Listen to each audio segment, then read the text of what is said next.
بسم اللہ الرحمن الرحیم۔ سورۃ المزمل 29 پارہ ہے اور اس میں بہت خوبصورت انداز قیام اللیل کا حکم ہے۔ اس میں آپ صلی اللہ علیہ وسلم کو ہدایت فرمائی جا رہی ہے اور میسیج امت مسلمہ کو دیا جا رہا ہے کہ راتوں کو بھی اٹھ کر عبادت کر لیا کریں، اور خاص طور پر اس میں نماز تہجد کے بارے میں ہے کہ آدھی آدھی رات کو اٹھیں اور کم و بیش قرآن مجید کی تلاوت کریں، جتنا زیادہ ہو سکے، اور نہیں تو کم، جتنا آسانی سے پڑھا جا سکے۔ اور ہر طریقے کی جو تنگیاں تھیں، مصیبتیں تھیں، زیادتیاں تھیں، اس پر صبر کی تلقین کی جا رہی ہے اور کفار مکہ کو دھمکیاں بھی دی جا رہی ہیں، ٹھیک ہے۔ اور ہم آگے نیکسٹ آیات کے ساتھ چلیں گے، 6 آیت سے 11 تک آگے۔ تزکیہ نفس کے لیے ہدایت دی جا رہی ہے۔ تزکیہ نفس کیا ہوتا ہے کہ راتوں کا اٹھنا ہے نا، جو نفس کہتا ہے کہ ہمیں سکون چاہیے، ہمیں راحت چاہیے، تو اس میں کہا گیا، کیا فرمایا جا رہا ہے کہ اس کے لیے بڑا مشکل ہے، اس لیے عادت ڈالیں، اپنے نفس کو اچھی عادات ڈالیں، ٹھیک ہے۔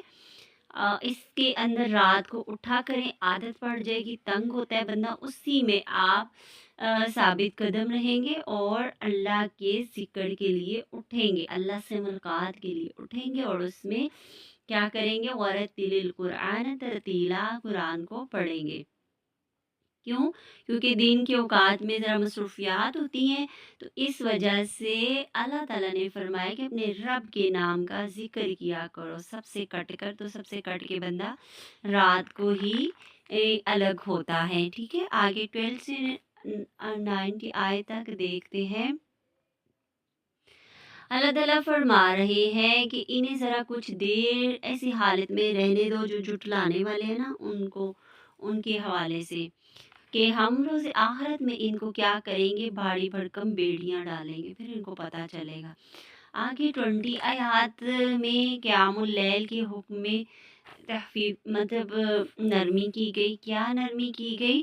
کہ اے نبی صلی اللہ علیہ وسلم، تمہارے رب، آپ کا رب جانتا ہے کہ تم کبھی بھی، آپ ہے نا جو 2/3 رات کے قریب، اور کبھی آدھی رات، اور کبھی 1/3 رات عبادت میں کھڑے رہتے ہیں، ٹھیک ہے۔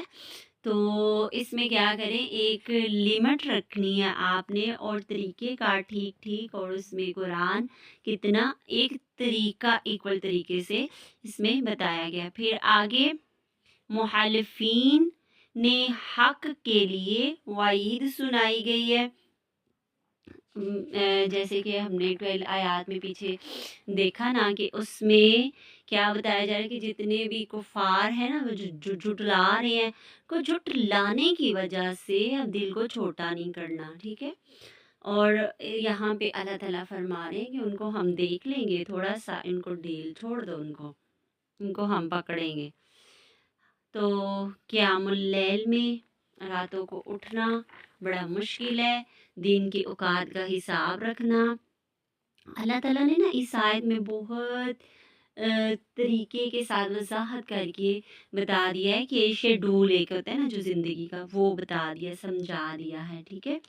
تو لہٰذا مہربانی فرمائی اللہ تعالیٰ نے ہمارے اوپر، اور کیا فرمایا ہے کہ جتنا تم پڑھ سکتے ہو آسانی سے اتنا پڑھ لو، یہ بھی آسانی ہے۔ پھر کچھ مریض ہوں گے ان کے اندر، کچھ لوگ اللہ کی فضل کی تلاش میں سفر کر رہے ہوں گے، کچھ لوگ اللہ کی راہ میں جہاد کر رہے ہوں گے، تو کیا کرو؟ جب بھی پڑھاؤ تو کیا کرو؟ آسانی برتو۔ اس میں فرض نمازوں کے حوالے سے بھی ہے کہ ہمیں اتنی طویل لمبی قرات نہیں کرنی ہے، ٹھیک ہے، اتنی ہم نے کرنی ہے کہ جس میں سہولت ہو، اور ہمارے ساتھ پڑھنے والوں کو بھی آسانی ہو، اور ہم بھی ایک ایک الفاظ کو سمجھ کر ادا کر سکے۔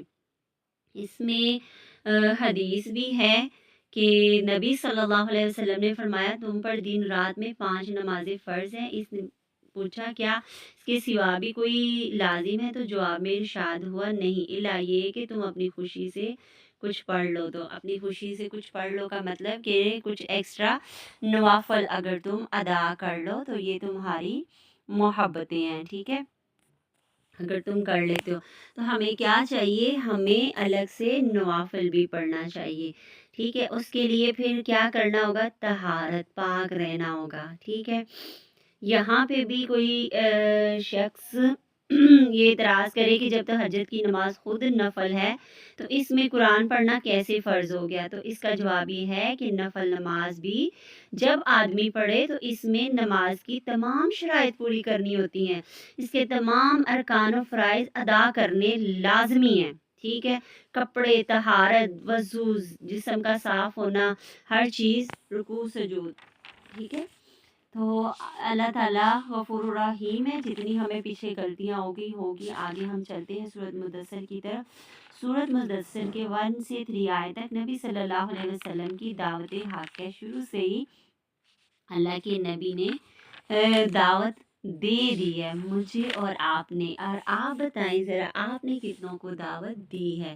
ایک بار پھر سے پیچھے یا ایھا المدثر کہ یا ایھا المزمل کہ پکارا۔ اب یہاں پہ بھی انداز دیکھیں، یا ایھا المدثر، اے اور لپیٹ کر لیٹنے والے، ٹھیک ہے، اٹھیے اور خبردار کریے کن کو؟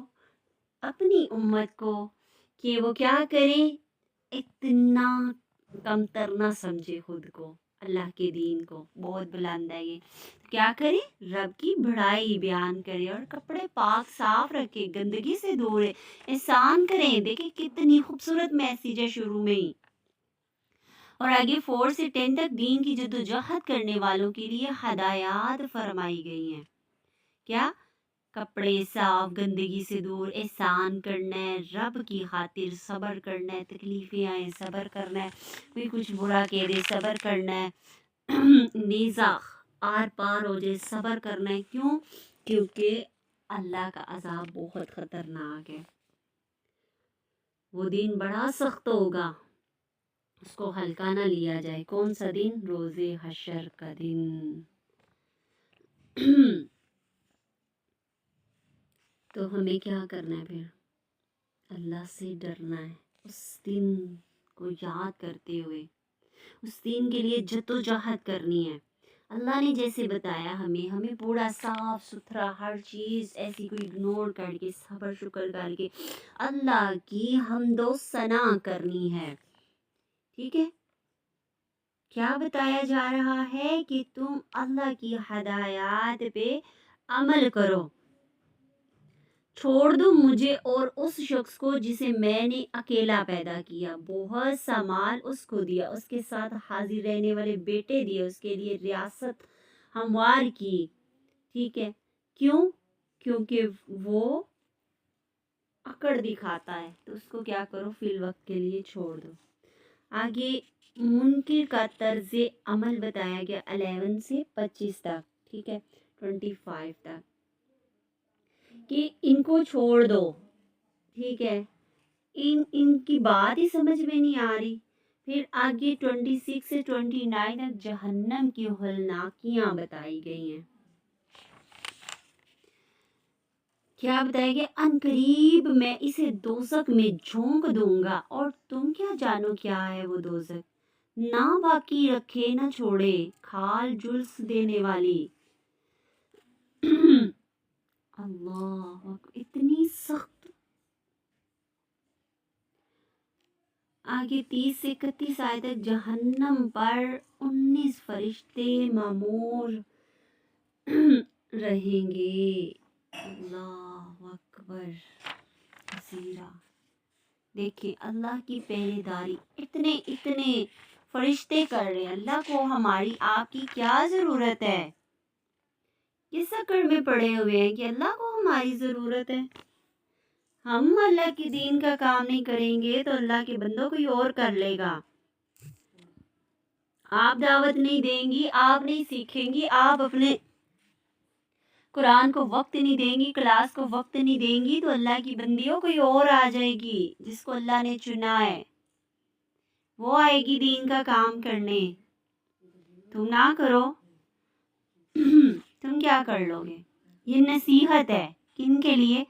ان لوگوں کے لیے جو کہ عمل کرتے ہیں۔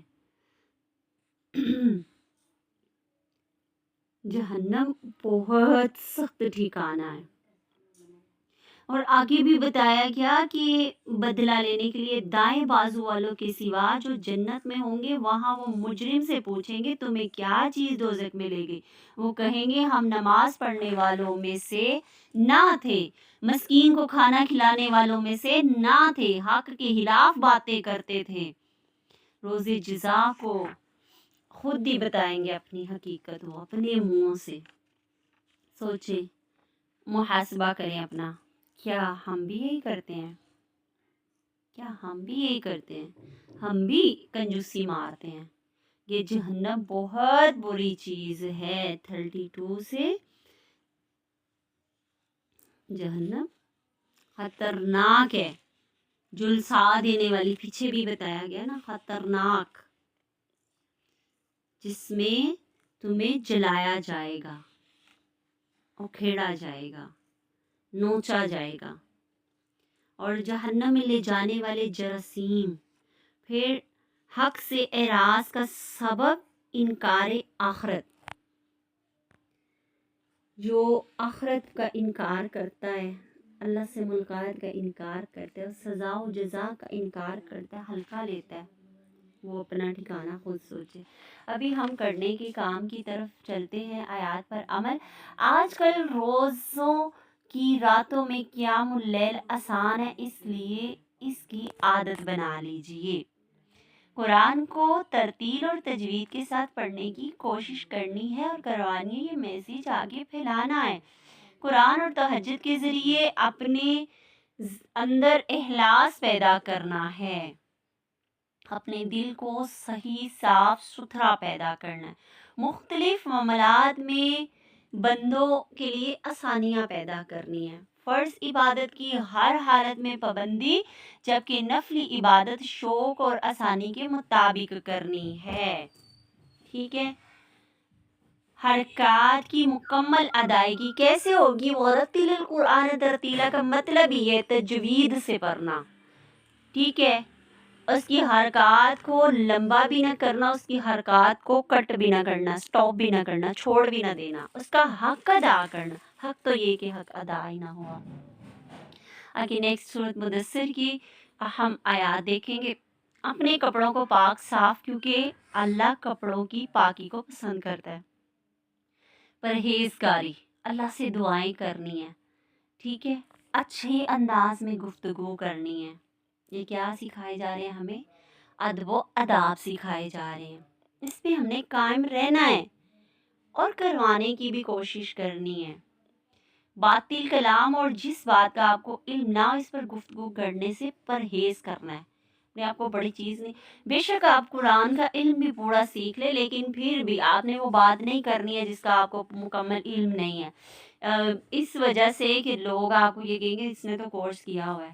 بھائی کیا ہوا ہے تو ٹھیک ہے نا، ہر چیز آپ کو ہضم نہیں ہوتی ہے، ہر چیز آپ کے مائنڈ میں فکس نہیں ہوتی ہے، ہر چیز کی آپ کو اجازت نہیں ہے۔ حق کے نزول کے وقت دل کی دو قسمیں، ایک کفر و انکار کرنے والے اور دوسرے ایمان لانے اور تصدیق کرنے والے۔ دیکھیں، دو اقسام ہیں حق کے اوپر دل کو مطمئن کرنے کے لیے، پاک کرنے کے لیے، ایک کفر کا انکار اور دوسرا ایمان لانا، پورے طریقے سے ہر چیز کا انکار کرنا، ایک اکا دکا نہیں، ٹوٹلی